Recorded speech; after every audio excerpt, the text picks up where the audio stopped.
Se dire que c'est aussi chez moi ce parc. En prendre soin, participer aux petits et peut-être plus grands aménagements qui vont pouvoir se faire au fil du temps. Donc c'est ça le projet de collectif, c'est vraiment de faire vivre le parc au fil du temps. Bienvenue dans ce nouvel épisode du podcast L'autre soi, c'est quoi ? Pour cet épisode, nous allons nous intéresser au parc sur l'autre soi et son collectif. Et pour nous accompagner tout au long de ce podcast, j'ai le plaisir d'accueillir Laetitia Barrier et Agnès Colliard, membres du collectif Parc. Bonjour Agnès, bonjour Laetitia. Bonjour Bérangère. Alors la ville de Villeurbanne et le JE La Ville Autrement ont comme objectif de faire du parc de l'autre soi un parc co-géré. Depuis 2022, un collectif dont vous faites partie a été constitué dans cette optique. Est-ce que, dans un premier temps, vous pouvez nous expliquer pourquoi vous avez intégré ce collectif ? Je suis futur habitant du quartier dans un projet d'habitat partagé. J'ai une forte sensibilité à tout ce qui concerne les espaces verts. Et quand j'ai appris qu'il y avait une concertation sur ce projet, je me suis dit, faut y aller. Ça sera chez toi bientôt, ou près de chez toi en tout cas, donc n'hésite pas. Pour ma part, j'ai trouvé la dimension humaine du projet formidable et du coup, je pense que c'est une belle aventure humaine et qu'il ne faut pas passer à côté. Combien vous êtes dans ce collectif ? Quels sont les profils ? Est-ce que c'est plutôt des futurs habitants comme Agnès ou c'est des personnes dont le métier avait un lien avec la nature ? On a un groupe qui est constitué de personnes au départ qui étaient intéressées par le projet de la ville et puis finalement sont venus se greffer des habitants qui sont vraiment sur le quartier maintenant depuis 15 ans, voire 20 ans, 30 ans. Aujourd'hui, personne n'a le même âge dans ce groupe, personne n'a le même profil. C'est vrai qu'on vient tous d'horizons différents. On a su créer quelque chose qui est très convivial. Il y a une énergie en fait, c'est assez rigolo, c'est venu assez rapidement. On prend tellement de plaisir à se retrouver et en fait on a hâte. Et puis même si on se dit on est un peu malade, on est un petit peu handicapé, je pense que ça nous tient à cœur de venir quand même. On a envie d'aller au bout de nos idées, de les porter parce qu'on y croit. Voilà, et effectivement, moi j'ai une formation de base de paysagiste, donc je suis presque, que j'ai pas beaucoup utilisé, mais je suis presque dans mon métier. Alors en quoi il consiste ce collectif ? Qu'est-ce que vous faites dedans et à quelle période vous vous réunissez ? Depuis janvier, on est inscrit dans différents ateliers. Des ateliers avec la ville, des ateliers avec les paysagistes de la ville, des ateliers avec APS. Le paysagiste architecte. Voilà. Je pense que notre emploi du temps est assez intense depuis janvier avec des rencontres, soit en petits groupes, en groupe de travail, soit au cours de formation. Nos temps de travail, c'est quasi, ces derniers temps, presque tous les 15 jours. C'est un rythme qui est un petit peu soutenu. Alors, on est plus ou moins nombreux, on peut être parfois 2, 4. Et puis après, on restitue au collectif où on est régulièrement une dizaine. Et puis on se tient au courant comme ça et on avance petit à petit sur une multitude de sujets, vraiment. L'avenir du parc, la conception, l'organisation. C'est vrai qu'on a beaucoup avancé sur la conception et la configuration avec APS. Et puis voilà, sur l'avenir de ce collectif, qu'est-ce qui va devenir ? Vous l'avez évoqué, un paysagiste et un écologue ont été nommés courant de cette année. Comment vous travaillez avec eux ? Est-ce que c'est vous qui les avez choisis ? Comment ça s'est passé ?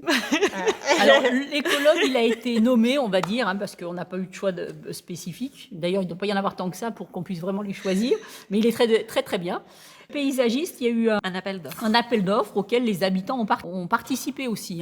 On nous a présenté différents bureaux de paysagistes avec des projets qu'ils avaient déjà réalisés. Et après, on a fait un choix. Alors après, le choix, il a été aussi assez contraint par la partie financière. Pas forcément celui qui avait émergé des habitants qui a été finalement retenu parce que il y avait un surcoût, même pas forcément de 10-15% peut-être, je ne sais plus. Le prix était très contraint. Et le fait qu'il y a cette concertation, ça renchérit un peu le coût. Bon, ça se passe bien avec le paysagiste qui a été choisi, mais on ne sait pas comment ça serait passé avec d'autres qui nous avaient semblé, nous habitants peut-être, un peu plus orientés vers la concertation. Ce qui est très agréable, c'est qu'on est très écoutés par la ville de Villeurbanne. Et le paysagiste aussi nous écoute. Nos réflexions sont prises en compte. Et c'est les intérêts de la concertation. Et je pense qu'on peut parler d'une concertation vraiment réelle et efficace. Qu'est-ce qu'on va retrouver sur ce parc ? Est-ce qu'il y a eu des changements majeurs depuis le début du projet ?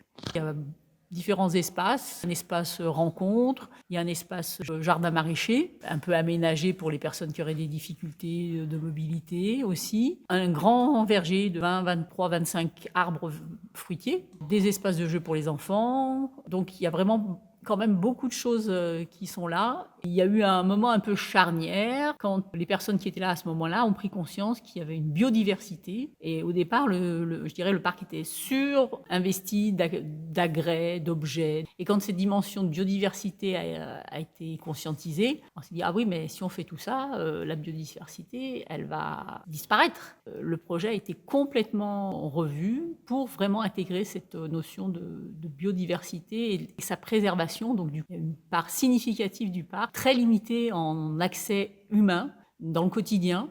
Ça réduit la surface, mais on pense que le challenge est important et doit être pris en compte pour valoriser ce que le temps a fait. C'est quoi votre vision du parc ? Toute cette réflexion et ce projet autour de la biodiversité. En tout cas, on a des attentes fortes de préservation. On voudrait que ce parc il soit aussi un lieu pédagogique, qu'on soit adulte ou enfant et qu'on découvre, qu'on continue de découvrir. Et puis que ce parc, il évolue avec toutes les ambitions ou peut-être les inquiétudes liées au réchauffement climatique. On voudrait que ce soit un parc inclusif. On a beaucoup réfléchi et beaucoup insisté, travaillé autour de la question de l'accessibilité. Ça nous tenait à cœur et du coup, on se dit qu'aujourd'hui, les personnes à mobilité réduite, les enfants, les adultes, qui qu'on soit, ce parc il doit être accessible. Oui, parce que la partie conception, c'est un temps donné de quelques mois, années, avec aussi la réalisation qui va se dérouler sur 2025. Mais la vraie vie du parc, c'est après. C'est quand les portes seront ouvertes, quand les habitants seront pas dans les murs, dans l'herbe. Hein. Et c'est là l'avenir, c'est faire que ce parc il ait une vie à l'envie des habitants, mais peut-être un peu différent de ce qu'on connaît par ailleurs, avec une implication. Justement, comment on peut rejoindre ce collectif ?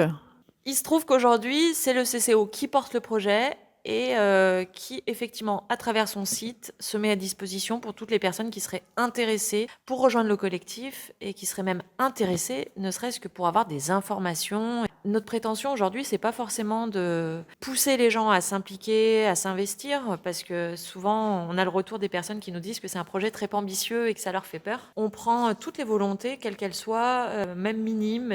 On a bien cette intention aussi d'aller rencontrer les partenaires, les institutions, les associations du quartier pour essayer de créer des vocations. Aujourd'hui, on est impliqués, on vient de travailler 6 mois sur toute cette phase de co-conception, mais le plus grand qui reste, c'est à partir de 2026, avec une idée que les arbres, plus tard, auront des fruits, qu'on aura un ramassage au printemps ou à l'été. On va avoir un espace de jardin potager. De la même façon, les gens pourront venir s'impliquer et puis découvrir comment on entretient un jardin. Toutes les petites mains seront les bienvenues, les enfants, les adultes.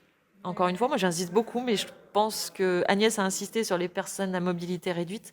C'est important qu'elles puissent revenir vers nous, mais les enfants, je pense qu'ils ont une place très importante à jouer dans ce projet. Parce que, en fait, si on fait tout ça, c'est un peu pour eux, quand même. C'est de se dire que ce parc, il doit refléter et il doit pouvoir répondre aux futurs adultes qu'ils seront.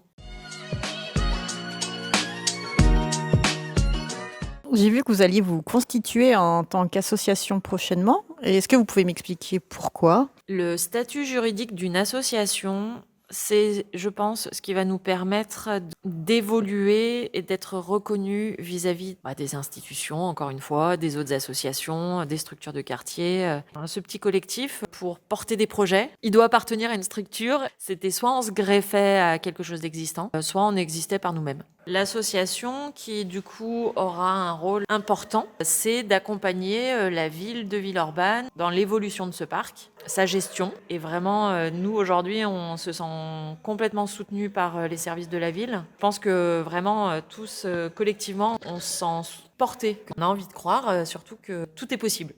Et ça, c'est là aussi, on est dans les prémices en fait. On a fait un travail sur le contexte juridique, mais pour faire la cogestion, il faut être cette association, cette entité qui doit se matérialiser d'une façon ou d'une autre. Et il a un nom, ce parc ? On a le nom du parc depuis quelques semaines, le parc aux hérissons, qui a été proposé par une habitante. Il y avait aussi d'autres noms qui étaient en lice, on va dire, mais c'est celui-ci qui a émergé. Ça reflète la dimension biodiversité. Le hérisson, je crois que chacun l'apprécie. Donc ce sera l'emblème de notre parc. C'est l'emblème. C'est pas ce sera, c'est l'emblème. Le parc va être livré en 2026. Qu'est-ce qui va se passer d'ici là ? À l'été 2025, il est très très probable que se réalise une ouverture temporaire. Tout est fait pour qu'une partie significative des travaux du parc soit faite. Ils seront interrompus pendant la période estivale de façon à ce que les habitants et les habitantes puissent venir dans le parc sur l'été 2025.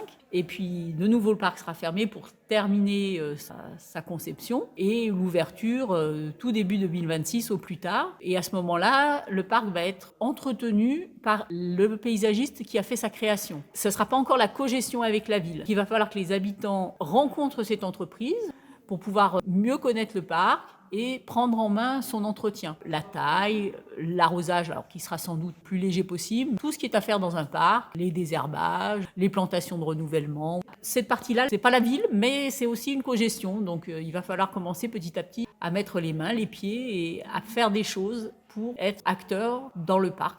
Mais on a aussi le droit de venir juste pour flâner. Voilà, flâner, j'allais dire poser sa serviette, pique-niquer, bouquiner, regarder ses enfants jouer. Qu'est-ce que le collectif a pu apporter au parc et à vous-même ? Beaucoup de réflexion, beaucoup de remue-ménage, je ne sais pas comment on dit. Ouais, alors, c'est le principe de la co-réalisation, du co-aménagement avec le paysagiste. Il nous a fait une proposition, on a réagi, on a réajusté. Les esprits ont chauffé. Les esprits ont chauffé. On peut le dire. L'apport à nous-mêmes, enfin pour ma part, c'est cette richesse du collectif. Oui, c'est vraiment ce partage de personnes d'horizons variés et qui, j'espère, va encore s'élargir très largement. C'est plutôt assez chaleureux et ça fait aussi du bien au moral parce qu'on s'imagine tous que dans nos réalités professionnelles, on est submergé ou voire plein de contraintes.